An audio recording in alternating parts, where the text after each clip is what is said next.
और कलयुग केवल हरि गुण गाहा, गावत नर भव पाव वही था। नहीं कलि करम न भगत विवेकु, राम नाम अवलंबन एकु। कलयुग समझुग आन नहीं, जो नर कर विश्वास, गाय राम गुणगन विमल भव तर भी नहीं प्रयास। यहाँ केवल भगवान की कथा है, भगवान के नाम है, नाम को पकड़े रहिए। आप हम लोग भोग रहे हैं इस जन्म में, आज जो कर रहे हैं नवीन कर्म आने वाले समय में भोगेंगे। तो जो हमको सुख दुख की प्राप्ति हो रही है, काहो न को सुख दुख दाता, निज कृत कर्म भोग सब भ्राता। कोई किसी को सुख देने वाला नहीं है, न भगवान सुख देते हैं न दुख देते हैं, कोई किसी को सुख दुख नहीं देते। हम लोग अंश हैं, ईश्वर अंश जीव अविनाशी, चेतन अमल सह सुख राशि। अभी आप धुनी पे बैठे हैं, अग्नि जो है अंश है और सूर्य जो है अंशी है।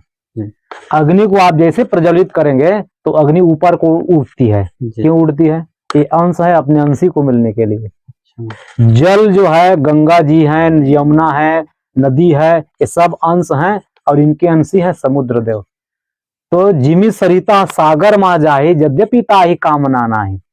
यद्यपि संसार के सभी नदियां हैं, तालाब हैं, झरने हैं, ये सबका जल जो है स्वतः जा रही है समुद्र में।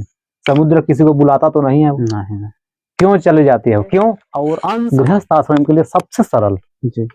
4 पहर धंधे में गया, 3 पहर गए सोए, 1 पहर हरि नाम नहीं तो मुक्ति कैसे हो।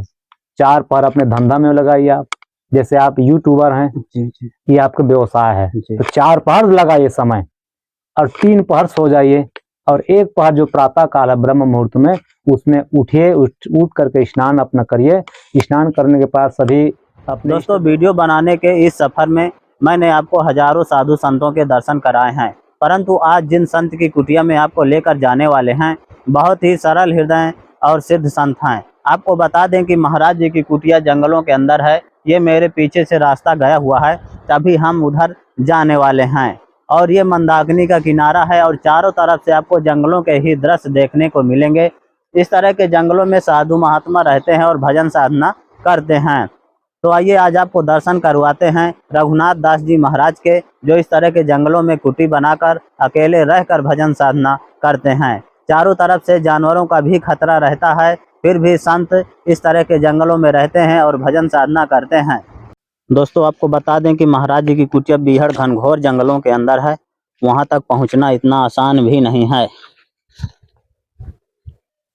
ये देखिए दोस्तों, रास्ते में महाराज जी ने पत्थर रखकर सीढ़ियां बनाई हुई हैं।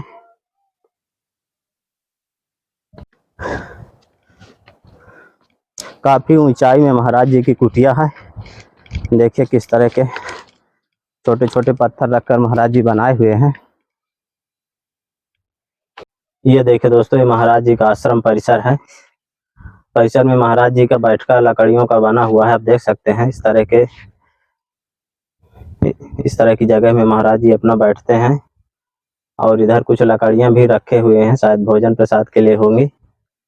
और ये महाराज जी की इधर कुटिया है, कुछ पक्की है और कुछ कच्ची है। और सामने ही महाराज जी बैठका भी बनाए हुए हैं। ये देखिए दोस्तों, और ये जाली देखिए लगी हुई है चबूतरे में। जाली के अंदर तुलसी का पेड़ लगा है और चारों तरफ से जाली लगा दिए हैं, शायद बंदरों से बचाने के लिए होगा।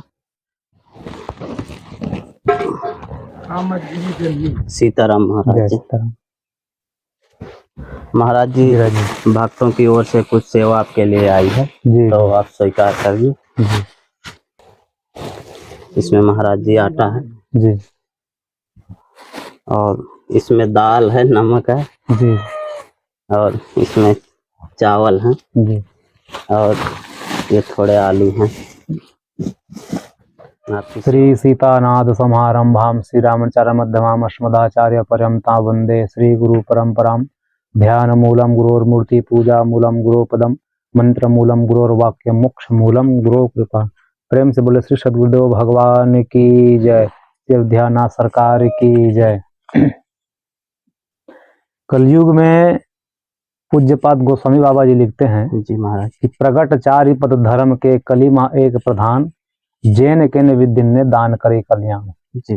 पूज्य बाबा गोस्वामी जी कहते हैं कि इस कली काल में धर्म के 4 चरण थे सतयुग में जी, सत्य, दया, तप और दान जी। तो 3 चरण तो चली गई है। जी एक ही चरण है, वह केवल दान। जी जेन केन विदिन ने दान करे कल्याण, ये निकेन प्राकरण से आप जिस भाव से दीजिए, जीव का उसमें कल्याण ही कल्याण है। और इसमें अन्नदान, विद्यादान, हाँ, और सेवा दान, ये सब दान के अंतर्गत हैं। तो जो भक्त के द्वारा मुझ दास को ये दान दिया गया है, जी मैं उसको तो कोटि कोटि में आभार हूँ। और उनको सादर मैं भगवान से प्रार्थना यही करूंगा कि आपको ठाकुर जी अपने चरणों में प्रेम की भक्ति दे और प्रेम निस्वार्थ भक्ति प्रदान करें। महाराज जी, जैसे जीवन भर हम सभी लोग माया बटोरने में लगे हुए हैं जी, और लास्ट में जाना खाली हाथ ही खाली पड़ता हाथ है। है। तो जी महाराज जी, हम आपसे जानना चाहते हैं जी कि जब ये आत्मा शरीर को छोड़कर अपने अनंत सफर में जाती है तो जी। साथ में क्या जाता है, कौन सी माया जाती है? देखिए, पूज्य बाबा गोस्वामी जी लिखते हैं कि फिरत सदा माया कर प्रेरा, काल करम स्वभाव गुण घेरा। जीव जो है, जीव को हमेशा चार चीज घेरा रहता है, काल, कर्म, स्वभाव और गुण। लोग कहते हैं कि जीव खाली हाथ आता है, खाली हाथ जाता है, लेकिन हमारे गुरुजन कहते हैं कि न कोई खाली हाथ जाता है, न कोई खाली हाथ आता है। अच्छा तो चार चीज लेके वो आता है, चार चीज लेके वो साथ में जाता है। पहला क्या है? काल।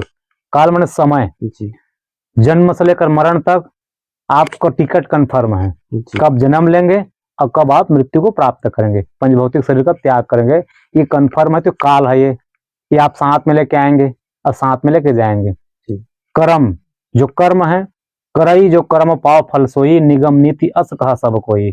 अध्यात्म निर्माण में कहा गया है कि सुख से दुख से न को अपि दाता, परो ददाति कुबुद्धि रेसा, अहम करो मिति वृथाभिमाना, स्वकर्म सूत्र गथितो ही लोक। गीता जी में भगवान श्री कृष्णचंद्र जी अर्जुन को कहे कि अर्जुन, व्यक्ति जब तक अहम माने मैं करता हूं, ये अहम का त्याग नहीं करता, तब तक जीव जो है बंधन में पड़ा हुआ है, कर्म के बंधन में। तो कर्म भी आना है, कर्म भी जाना है, क्योंकि करई जो कर्म पाव फल सोई, निगम नीति अस कह सब कोई। तो जीवात्मा को कर्म भी साथ में जाना है, साथ में आना है। और काल कर्म स्वभाव, जो आपका स्वभाव बन गए हैं, वो स्वभाव साथ में रहेगा और साथ में फिर जाएगा, कहीं भी योनि में चले जाइए आप। और जो आप में गुण है, तो ये चार चीज साथ में आना है, चार चीज साथ में जाना है। बाकी धन दौलत सुख संपत्ति परिवार, इसको पूज्य बाबा गोस्वामी बिना पत्रिका में लिखते हैं, सुत बनितादिक जान स्वारत रत, न करुणेह सभी ते, अंत हूं तो ही तजेंगे पामर, तू न तजे बहीते, मन पछते ही अवसर बीते। ये बेटा बेटी, माँ बाप भाई बंधु सगा समाज, ये सब यही छूटने वाले हैं, कोई किसी का है नहीं। तो इसमें आप अपना ज्यादा मन आसक्त मत करिए, ये पूज्य बाबा गोस्वामी जी कहते हैं।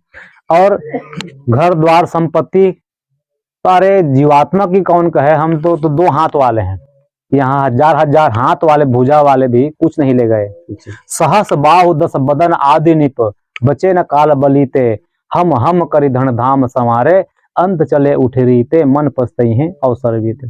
सहस्त्र बाहु जिनके हजार भुजाएं थी, वो भी धराधाम संवारे, बनाए धराधाम, लेकिन कुछ नहीं ले गए। तो ये सब संपत्ति जो यही रहना है, इसको कोई नहीं ले जाता है, न कोई उसको ले जा पाता है, न कोई ला पाता है। और सबसे बड़ी संपत्ति जो लाना ले जाना है क्या? वो कबीरा सब जग निर्धना, धनवंता नहीं कोई, धनवंता सो ही जानिए जे राम रतन धन होई। ये राम रत्न रूपी धन ही साथ में आएगा और साथ में जाएगा। गीता जी में भगवान कृष्णचंद्र जी कहे कि अर्जुन, यम यम वापी स्वर्ण भावम त्यजन्ते कलेवरम, तम तमय वैति कौन्ते सदा तद्भाव भाविता। अंतिम काल में जीवात्मा जो है, जिस चीज को याद करके शरीर का त्याग करता है, तम तमय वैति कौन्ते, हे कौन्ते अर्जुन, उस जीवात्मा को उसी चीज की प्राप्ति होती है। और भगवान का नाम ले लिए, भगवान को याद कर लिए, तो नीचे में कृष्णचंद्र जी कहते हैं कि अर्जुन, अंत काले च मामैव स्मरण मुक्त्वा कलेवरम। अंतिम काल में जो परमात्मा को जो याद कर ले, उस जीवात्मा को मैं स्वयं प्राप्त होता हूं। या नाम रूप लीला और धाम, नाम भी ले लिए तब भी भगवत प्राप्ति होगी, रूप का ध्यान कर ले तभी भगवत की प्राप्ति होगी अंतिम काल में। नाम रूप लीला, भगवान की कथा को याद कर ले, चिंतन कर ले, तब भी भगवत की प्राप्ति होगी। और धाम के चिंतन कर लिए तब भी प्राप्ति होगी। क्योंकि वाल्मीकि जी कहते हैं कि रामस्य नाम रूपम च लीला धाम परात् परम, एतद चतुष्टयम नित्यम सच्चिदानंद विग्रहम। नाम रूप लीला और धाम ये चार तो दिखने में अलग अलग है, जी लेकिन तत्वतः चारों एक ही है, जी। भगवत स्वरूप। भक्ति कितने प्रकार की होती है? देखिए भैया भैया हमारे रामचरितमानस ग्रंथ में पूज्य बाबा गोस्वामी जी लिखते हैं कि भगवान श्री रामचंद्र जी जब माता सबरी जी के पास में गए हैं जी। तो 9 प्रकार की भक्ति सुना है। अच्छा। प्रथम भक्ति संतन कर संगा, जी प्रथम भक्ति है संतों का संग। दूसरी रति मम कथा प्रसंग, भगवान की कथा प्रसंग दूसरी है भक्ति है ये। गुरु पद पंकज सेवा तीसरी भक्ति अमान, गुरु पद पंकज सेवा अपने गुरु जी की चरण सेवा करना कि तीसरी भक्ति है। क्या है इसमें? अमान होकर के, माने मान सम्मान की चाहना को त्याग करके जो गुरु जी के चरण की सेवा करते हैं, तीसरी भक्ति है। और चौथी भक्ति मम गुण गण करहि कपट तज ज्ञान, चौथी भक्ति क्या है? कपट को त्याग करके। कपट माने पट माने वस्त्र, अच्छा। जो अंदर है वो बाहर हो और जो बाहर है वो अंदर हो, अर्थात कथनी और करनी दोनों बराबर हो, उसी को कहा गया कपट से बाहर। जी तो जो कपट त्याग करके जो भगवान की गुणगान करते हैं कथा का, वो चौथी भक्ति है। अब पांचवी भक्ति है मंत्र जाप व दृढ़ विश्वासा पंचम भजन सो वेद प्रकाश, मंत्र जाप करना। अब मंत्र जाप में आप अपने इष्ट देव का जाप करिए, लेकिन क्या है शर्त? दृढ़ विश्वास करके, उसी में दृढ़ विश्वास करके आप मंत्र का जाप करेंगे, ये पांचवी भक्ति है। छठ दलसी में विरति बहुकर्मा निरत निरंतर सज्जन धर्म, छठवां भक्ति, छठी भक्ति है निरत निरंतर सज्जन धर्म। सज्जन क्या है? सज्जनता माने धर्म अपनाना, सनातन धर्म के जो बताए गए मार्ग उस पर चलना, जो हमारे वेद पुराण में जो लिखा गया है कि गृहस्थ को किस मार्ग पे चलना है, उनकी जिम्मेदारी क्या है ना, ये सब में चलना, सज्जनता स्वीकार करना, तो ये है छठी भक्ति। और सातम सम मोहिमय जग देखा, सातवीं भक्ति क्या है? पूरे संसार में सिया राम मैं सब जग जानी करो प्रणाम जोर जुग पानी, है ना।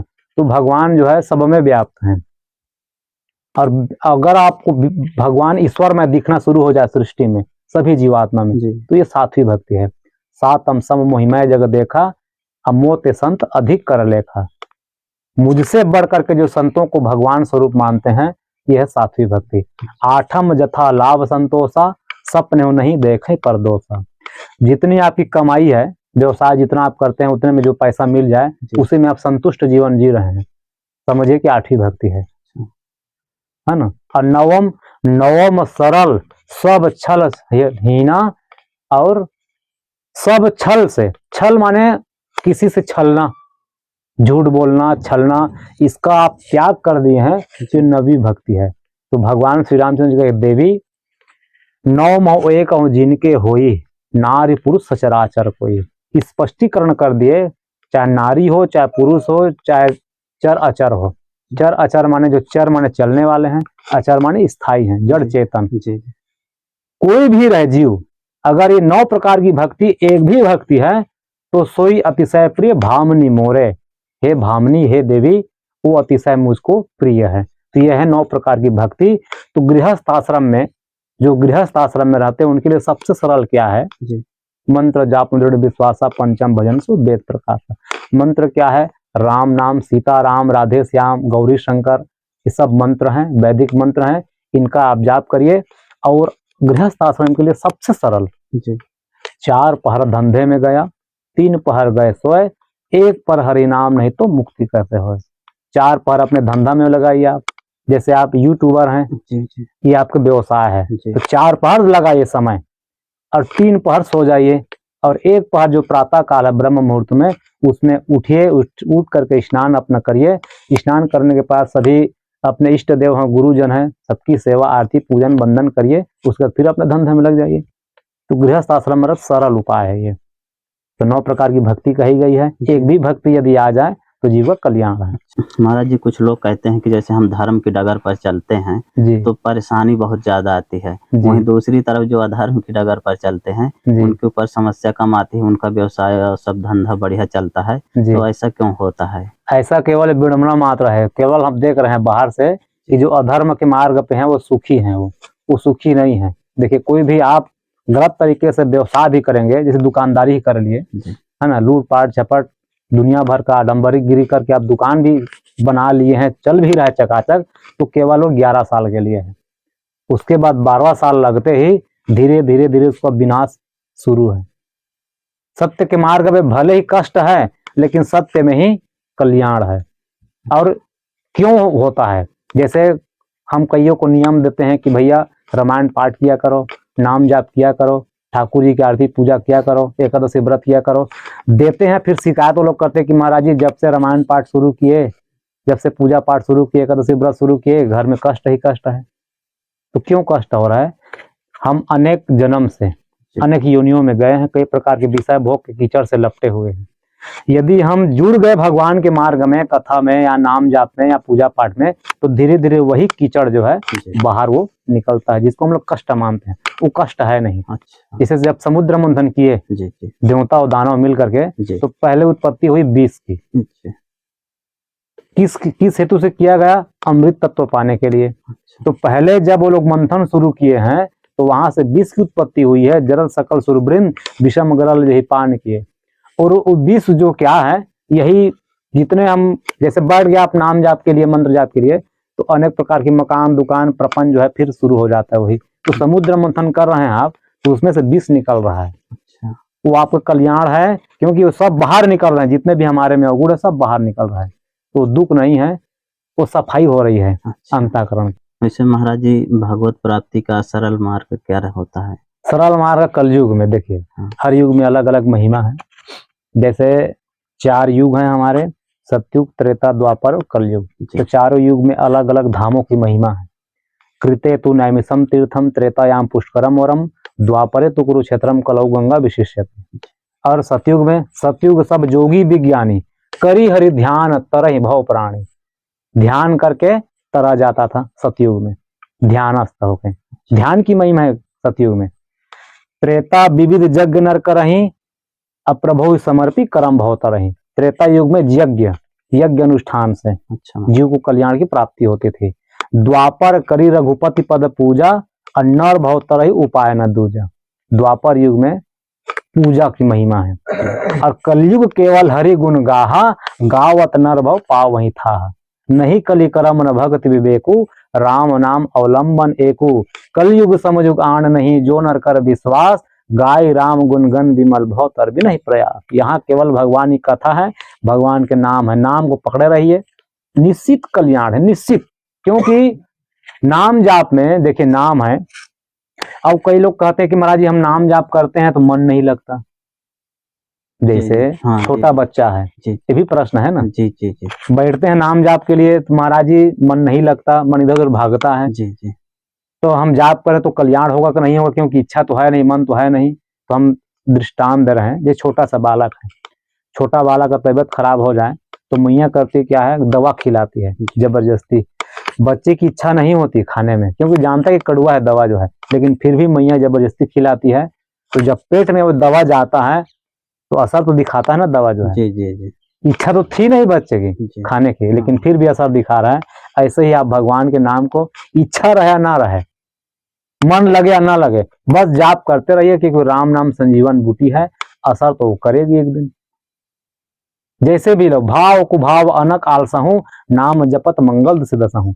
चाहे भाव से जपिए, कुभाव से जपिए। जैसे दृष्टांत के लिए किसान वर्ग के लोग, कई लोग हैं जितने देखते हैं भगत लोग आप में जुड़े हैं, बहुत लोग किसान वर्ग के जुड़े हैं। तो एकदम सरल सटीक उपाय बता रहे हैं। गोस्वामी बाबा जी दोहा वाले में लिखते हैं, तुलसी अपने राम को रीझ भजो या खीज, उल्टो सीधो जाम है जो खेत परे को बीज। किसान लोग जाते हैं खेत में बीज छींचने के लिए, तो वो सीधा सीधा नहीं छींचते भैया, जैसा पाए वैसा छींच के आ जाते हैं। बिल्कुल सही मारा। और जब बारिश पड़ती है तो समय आने पर वही उल्टा सीधा बीज जो है पौधे के रूप में परिवर्तित हो जाता है। ऐसे ही भगवान के नाम को आप चाहे उल्टा लिए रहो चाहे सीधा लिए रहो, जब समय आएगा योग होगा तब वो कल्याण कारक होगा, और 10 दिशा में आपका मंगल ही मंगल होगा। तो नाम जाप में किसी प्रकार की ना कोई नियम है, ना कोई शर्त है कि सीधा जपें कि उल्टा जपें, कि बैठ के जपें कि सो के जपें। कोई नियम नहीं, ना कोई दिन है, ना कोई तिथि है, ना कोई मुहूर्त है, ना कोई घड़ी है, जब मन लगे तब। और कलयुग में सबसे सरल उपाय है नाम जाप। नाम से जुड़ जाइए तो कल्याण ही कल्याण है। अभी 4 प्रकार के नाम जापक हुए हैं। भाव सहित शंकर जपे, कुभाव जपे मुनि बाल, कुंभकर्ण आलस जप्यो, अनक जप्यो 10 भाल। भाव से ही तो शंकर जपे, शंकर जी भाव पूर्वक जपते हैं। तुम पुनि राम राम दिन राति, सादर जपहूं अनंग राति, आदर पूर्वक। और कुभाव जपे मुनि बाल, मुनि बाल माने वाल्मीकि जी, वाल्मीकि जी कुभाव से जपे। कैसे? ये तो रत्नाकर रहे, छीन पाट करना, मारना पीटना इनका काम रहा, तो राम जी का नाम निकला नहीं, तो उनके मुख से निकला मरा मरा, तो इसी का जाप करो। तो उल्टा नाम भय जग जाना, वाल्मीकि भय ब्रह्म समाना, उल्टा नाम जाप किए, तो कुभाव से जपे हैं ये। और कुंभकर्ण आलस जपे, कुंभकर्ण आलस जपे हैं। 6 महीना के बाद जब ये उड़ते तब जमाई लेते हुए राम, तब भी इनका कल्याण हुआ। और एक है अनख जपे 10 भाल, 10 भाल माने दशानन रावण, जिनके 10 सिर हैं, वो अनख माने गुस्सा से जपे हैं। भगवान को कभी भगवान स्वीकार किए नहीं। छत्री, राजकुमार, बैरी, बस यही नाम से राम जी को पुकारते थे, इनका भी कल्याण हुआ। तो हम यही कहते हैं कि भगवान के नाम को जैसे जपिए। धन्य धन्य माता पिता धन्य पुत्र वर्षोई, तुलसी जो रामय बजे जैसे कैसे होई। तो जैसे कैसे होई जाप करो, कल्याण ही कल्याण है। कलयुग में नाम जाप की महिमा है, सबसे सरल साधन है नाम जाप। जी महाराज जी, एक चौपाई है रामायण में, जी कहते हैं कि जन्म जन्म मुनि जतन कराही, जी। अंत राम कही आवत आवत नहीं। नहीं। अब अब ऐसा क्यों हो इसका जाता 2 अर्थ है, जी। इसके 2 अर्थ हैं। जन्म जन्म मुनि जतन कराही, अंत राम कही आवत नाही। जन्म जन्म जतन कराते हैं, तो इसका अर्थ शाब्दिक अर्थ है अंत राम कही, अंतिम में जो राम जी कहेंगे, नाम का नाम लेंगे, तो आवत नहीं, वो फिर यहाँ नहीं आता वो। अच्छा महाराज जी, इसका ये अर्थ है। और दूसरा अर्थ, जैसे हम जतन कर रहे हैं, बालपन से निकल गए, तो राम जी के शरणागति हो गए, अब नाम रूपीला धाम में अपना शरीर को समर्पित कर दिए सेवा में। अब अंतिम काल में हमारी बिगाड़ हो या सुधार हो या सदगति की प्राप्ति हो या दुर्गति की, ठाकुर जी स्वयं कहते हैं जो शरणागति भक्त हैं उनके लिए क्या दिए हैं। देखिए, सक्रिदेवर प्रपन्नाय तवास्मिति च याचते, अभयम सर्वभूतेभ्यो दद्याम्यहम् व्रतम मम। जो मुझ परमात्मा की शरणागति हो जाता है, तो उसके तो योग क्षेम भरण पोषण मैं करता हूँ, जिम्मेदारी वो लिए हैं। और अंतिम काल में यदि महाप्रयाण समय, कप बात पित्त कंठ अवरोधक है, जब महाप्राण होती है जीवात्मा की, तब कप पित्त और बात जो है कंठ को अवरोध कर देता है, रोक देता है, घड़घड़ घड़घड़ की आवाज चलती है। तो उस समय कहते हैं कि करोड़ों बिच्छू के डंक मारने की पीड़ा होती है जीवात्मा को। तो जो जीवन काल तक हम लोग राम जी का नाम जपे हैं, भजन किए हैं, साधना की हैं, भगवान को भूल जाते हैं दर्द में, तो भगवान कहते हैं जो मुझ परमात्मा के शरणागति हो जाते हैं, तो जीवात्मा मुझको याद करे या ना करे, उस जीवात्मा को मैं याद कर लेता हूं। तो कहाँ लिखा है, अहम स्मरामि मद भक्ताम अददामी परमाम गतिम। उस जीवात्मा को मैं याद कर लेता हूं और उसको मैं परम गति की प्राप्ति करा देता हूं। पूज्य बाबा गोस्वामी जी जो लिखे हैं ना, जन्म जन्म मुनि जतन कराही, अंतराम कहीं आवत नाही। तो इसका अर्थ यही है, अंतराम कहेंगे तो आवत नाही, वो फिर आता वो नहीं, मुक्त हो जाता है, क्या भगवान के पार्षद बन जाते हैं। तो महाराज जी, जीवन का लक्ष्य क्या रहता है? मतलब जीवन का लक्ष्य यही है भैया, जैसे हम लोग अंश हैं, ईश्वर अंश जीव अविनाशी चेतन अमल सह सुख राशि। अभी आप धुनी पे बैठे हैं, अग्नि जो है अंश है और सूर्य जो है अंशी है। अग्नि को आप जैसे प्रज्वलित करेंगे तो अग्नि ऊपर को उठती है, क्यों उड़ती है? ये अंश है अपने अंशी को मिलने के लिए। जल जो है, गंगा जी है, यमुना है, नदी है, ये सब अंश हैं और इनके अंशी है समुद्र देव। तो जिमि सरिता सागर मा जाहि, यद्यपि ताहि कामना नाही। यद्यपि संसार के सभी नदियां हैं, तालाब हैं, झरने हैं, ये सबका जल जो है स्वतः जा रही है समुद्र में। समुद्र किसी को बुलाता तो नहीं है वो, नहीं। क्यों चले जाती है? क्यों? अंश हैं, तो अपने अंशी से मिलने के लिए। ऐसे ही हम लोग जीवात्मा हैं और हम लोग अंश हैं, भगवान अंशी हैं, तो स्वतः जीव जो है अपने लक्ष्य की ओर वो अग्रसित होता है। एक न एक दिन हर जीव अपने परमात्मा को प्राप्ति करने के लिए उसी मार्ग में चला जाता है। भटक क्यों रहे हैं? क्योंकि हम पिछले जन्म इतना कुकर्म कर लिए हैं, विषय भोग कर लिए हैं कि हम लोग अपने लक्ष्य को भटक गए हैं। क्योंकि स्वल्प पुण्यताम राजन विश्वासो नहीं वो जायते। जिसका जीवन में पुण्य नहीं है वही जीवात्मा जो है भगवान के नाम रूप लीला धाम में विश्वास नहीं करता, उसी को विश्वास भी नहीं होता। न धाम के प्रति विश्वास, न संत के प्रति विश्वास, न गुरुजन के प्रति विश्वास, न सनातन धर्म में विश्वास। क्यों? उसके जीवन में पुण्य नहीं है। तो ऐसे जीवात्मा को समझो कि ये परम विषयी है, विषयी भोगी है, इसलिए भगवान के प्रति इसकी श्रद्धा निष्ठा नहीं। तो इसके पीछे महाराज जी जैसे श्रद्धा निष्ठा भगवान के प्रति नहीं है, जी, तो इसके पीछे हाथ तो भगवान का ही है। भगवान का नहीं है, वो कर्म है। देखिए जी, अब हम बता रहे हैं कर्म के 3 भाग, क्रियमाण कर्म, संचित कर्म, प्रारब्ध। क्रियमाण कर्म क्या है? हम लोग बैठे हैं अभी क्रिया कर रहे हैं, ये क्रियमाण कर्म है। यही क्या होगा? संचित होगा, है ना। जी, संचित होगा, वही संचित कर्म जब प्रारब्ध कर्म में जीवात्मा को फिर मिलता है। जो कर्म हम कर चुके हैं पहले, अच्छा, उसी का आप हम लोग भोग रहे हैं इस जन्म में। आज जो कर रहे हैं नवीन कर्म आने वाले समय में भोगेंगे।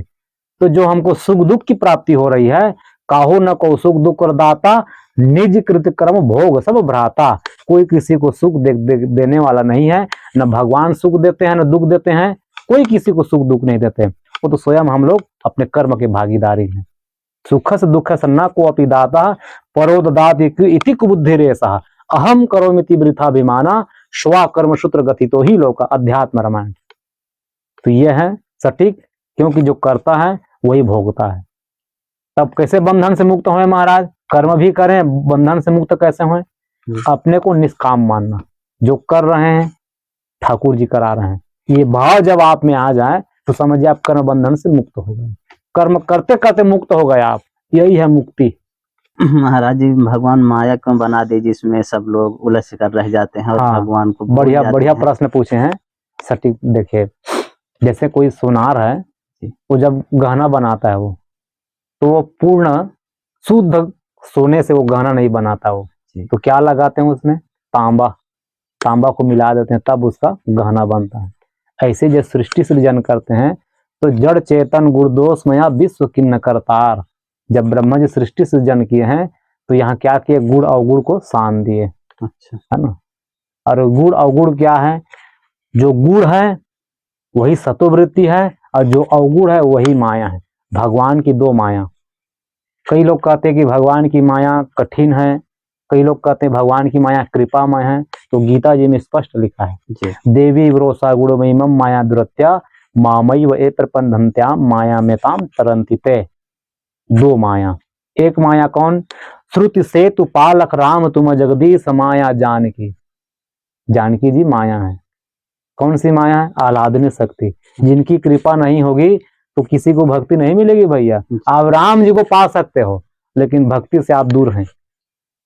भगवान भी मिल जाए, जब तक जानकी जी कृपा नहीं करेंगी तब तक आपको भगवान की तो प्राप्ति हो, लेकिन भक्ति की प्राप्ति नहीं होगी। दृष्टांत के लिए देखिए हनुमान जी महाराज, आप किष्किंधा कांड पढ़ के देखिए, जब गए हैं सभी वानर सेना आए हैं तो सब लोग भगवान को दर्शन करने के लिए टूट पड़े। कोई किसी को धक्का लगा रहे हैं, कोई किसी का पैर दबा रहे हैं, कोई किसी को हाथ को खींच दिए, और वो चले गए भगवान को मिलने के लिए। अब हनुमान जी क्या किए? पाछे पवन तनय सिरनाए, जहां निकाज प्रभु निकट बोलाए। पीछे में हनुमान जी बैठे हैं, खड़े हैं, वही कहे हरि व्यापक सर्वत्र समाना प्रेम ते प्रकट हो मैं जाना। भगवान तो सब जगह है, ये उद्दंडता काहे करें भाई? वहीं खड़े होकर के वहीं से प्रणाम कर लिए भगवान को। राम जी जान गए भैया यही भक्त है, भक्ति की प्राप्ति इसी को होने वाली है। क्यों? इसमें दैन्यता है, विनम्रता है। जो दैन्यशील हो उसमें भक्ति आती है। जैसे नमंति फलिनो वृक्षा नमंति गुणिनो जना, षष्ठ काष्ठानि मूर्खस्य न नमंति कदाचन। जिस वृक्ष में जितना फल लगता है वो वृक्ष उतना झुक जाता है। ऐसे जो जीवात्मा में जितनी भक्ति होती है वो व्यक्ति उतना विनम्र हो जाता है। वो फिर दिखावा नहीं करता भैया, वो अक्कड़पन उसमें खत्म नहीं रहती। ये है भक्ति की लक्षण। हनुमान जी को राम जी जान गए, बुलाए कर मुद्रिका राम दिन जानी। मुद्रिका दे राम नाम अंकित। अभी हनुमान जी को स्वीकार नहीं किए हैं, बेटा नहीं माने हैं, क्योंकि भक्ति की प्राप्ति नहीं हुई ना। राम जी मिल गए हैं। जब गए लंकापुरी में तो जानकी मैया कहती हैं कि अजर अमर गुण निधि सुत होहूं, करहूं बहुत रघुनायक छहूं। कि बेटा तू अजर हो जा, अमर हो जा। बेटा रूप में जानकी जी स्वीकार कर लेती हैं, आह्लादनीय शक्ति। तब हनुमान जी जब लंकापुरी से वापिस आए तब राम जी क्या कहते हैं? सुनो सुत तो ही उरिन मैं नाही। बेटा अब मैं तुमसे उरिन नहीं हो सकता। क्यों? भक्ति ने आपको स्वीकार कर लिया। आह्लादनीय शक्ति है जानकी जी, ये है माया, आह्लादनी माया है। और दूसरी माया कौन है? एक दुष्ट अतिशय दुख रूपा, जीनते जीव पराभव कूपा। एक दुष्ट नारी होती है जिसके बस में जीव हमेशा भटकते रहता है। नारी विबस नर सकल गोसाई, नाच ही नट मरकट की नाई। ये है संसार में पड़ाने वाली माया। तो इस माया से आपको परे होना है, नारी शक्ति से। ये नारी शक्ति देखिए, अब इसमें भी अंतर है। कौन से नारी के बस में ना होए हम? तो कौन से नारी? जो स्वच्छंद हो गई हैं, जो अपने इच्छा से मनमुखी काम करती हैं, स्वयं तो बिगड़ती हैं, दूसरों को भी बिगाड़ती हैं। जैसे हमारे शास्त्रों ने कुछ निषेध किए हैं स्त्रियों के लिए, हमेशा उनको किसी न किसी संरक्षण में रहना चाहिए जीवन काल तक। पिता रक्षति कौमारे, कुमार अवस्था में पिता के साथ में रहे कन्या जो है, तब वो बची रहेगी। भर्ता रक्षति यौवने, भर्ता माने पति देव, जवानी अवस्था में पति के सन्निधि में रहे तब उनका कल्याण है। और यदि पति देव स्वर्गवासी हो गए तो जो बेटा हुए हैं उनके सन्निधि में रहे। और यदि वो स्वतंत्र हो गई तो महावृष्टि चली फूटी कियारी, जिसमें स्वतंत्र भई बिगड़ही नारी। उस नारी रूपी माया के बस में होकर के जीव जो है अनेक जन्म तक भटकता है। और एक नारी होती है, नारी नारी सब एक है, नारी नर के खान, एक नारी की पूजा है, एक नारी खा पीटान। एक नारी की पूजा होती है और एक नारी पीटान खाती है। तो जो स्वच्छंद हो जाती हैं वो मार खाती हैं, और जो अपने गुरु के सन्निधि में रहती हैं, पिता के सन्निधि में रहती हैं, पति के सन्निधि में रहती हैं और सुंदर सतीत्व को धारण करती हैं, पतिव्रताओं को धारण करती हैं, वो नारी जो कल्याण करने वाली है, नारी शक्ति। ऐसे नारी शक्ति को तो प्रणाम है। तो माया में किस माया का त्याग करने के लिए कहें? जिसके बस में होकर के हम लोग अनेक जन्म तक भटकते हैं, ऐसे स्त्रियों को त्याग करना उचित है।